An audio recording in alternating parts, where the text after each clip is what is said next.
y rhai ddath yn gynta ac yn ail o'r gwahanol adrannau, achos mae yna wahoddiad i'r ddoi i ddod nôl. Yn sicr oes, ie. Gynta ac yn ail yn gallu cystadlu. Lle ti feddwl falle'r cyffle cynta sy'n mynd i gael y Pencampwriaeth, ond wi wedi nabod ambell i Pencampwriaeth pan mae goffod rhoi ceffil oedd yn ail y fyny fel Pencampwr. Dim ond achos oedd pawb arall wedi chwalu byddach. Ie. A dyna beth sy'n neud y Pencampwriaeth mor gyffroes, achos mae pethau fel ni'n gweld ym mhob un o'r cystadlaethau, mae unrhyw beth yn gallu digwydd. Popeth yn gallu digwydd, a ar hyn o bryd, wy'n cytuno. Mae'r tri yn y lledd siŵr o melia gall rhywbeth ddigwydd fan hyn. Dim i fi, dim i fi. Os da ti amcan, ble fydde ti mynd?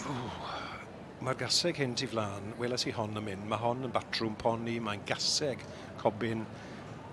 Mae rhywbeth pert, mae'r corff yn berffaith i fi, mae'n lygadu, mae fe'n sgwar, mae digon o asgwrn.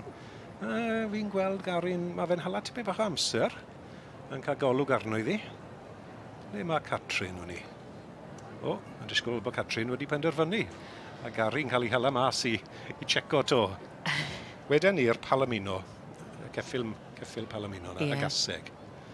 A falle'r march wedyn yn is Pencampwr. Ond beth wy'n gwybod? Wel, dyna pam ti'n meddwl. Beth wedi ti? Neu adle nwylo'r meistr wrth yn ochr i fan hyn. Allen ni fynd yn fyllach, ond na fi ddim.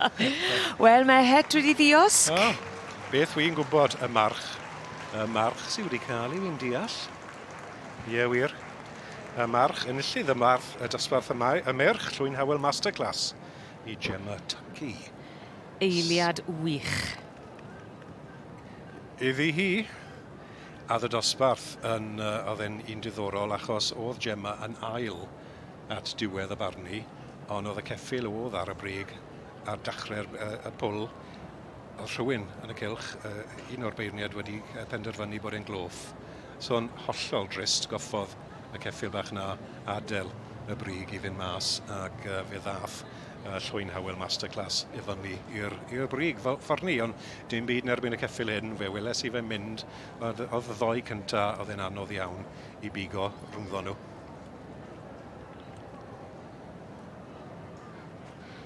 Mae'n gaseg bach yn is Pencampwr. Waw, rwy'n hapus nawr. Ti di achub dinan. Mae rai trial. Ond dyna fe, ti'n bod... Mae'n lun arbennig. Mae pawb a barn i hynna'n, ydy fe. Yr unig barn sy'n becso heddi yw rhywun sy'n y cylch. Ond fel rhywun sy'n cystadlu, mae rhaid i gofio na, os wyt ti'n ail drydydd pedwerydd heddi, fori yn rhywle arall bydd i di'n Pencampwr.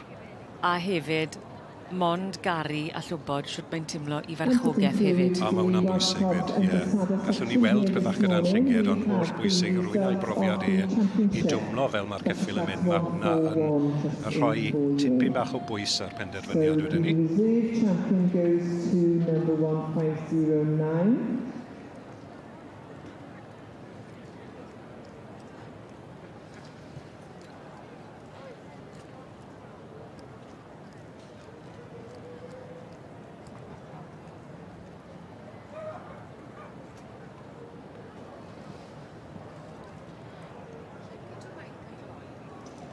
Mae'r Pencampwriaeth yn mynd i rhif 1519.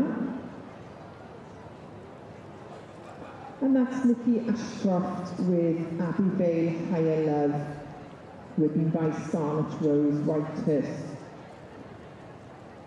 Ac felly y Pencampwriaeth, the Championship Special Class 141, therefore goes to number 1497, rhif 1497 sydd yn cipio'r Pencampwriaeth. And that's Sarah Parker with Theme Helid, Mr Jones.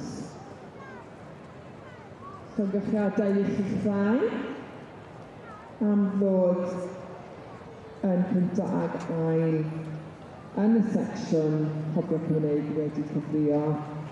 And as they take their lap of honour there around the top of the main ring, please do show your appreciation one last time for our champion and reserve champion of the Welsh Cobs under saddle. No.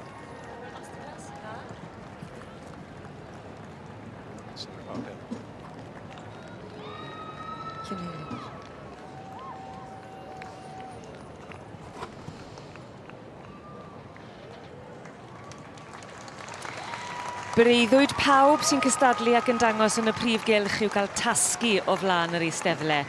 A na'n union yw hanes llynhelig Mr Jones, llongyfarchiadau mowr iawn yn ennill Pencampwriaeth Cobiau Cymreig tan Gyfrwy. Diwrnod i'w gofio yn sicr i bawb. Derwentstead International Welsh Cob Centre, home of the most beautiful and versatile horses in the world. Since its inception, Sarah Parker, Royal Welsh Champion in the Ridden Section Ds. Now, you're no stranger to success throughout the season, being a big producer up there in Whitchurch. But I can see this as something different. This means so much more. Yeah, it does mean, and he is special because he is mine as well, which is very rare. But yeah, these big wins, they mean a lot.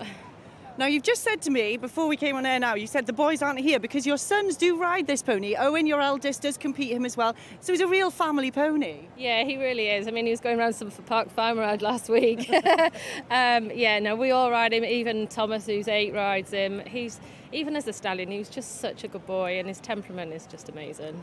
So when Owen, your eldest son, sees you've won this now, do you think you're ever going to get the ride back, or is he going to steal the pony full time?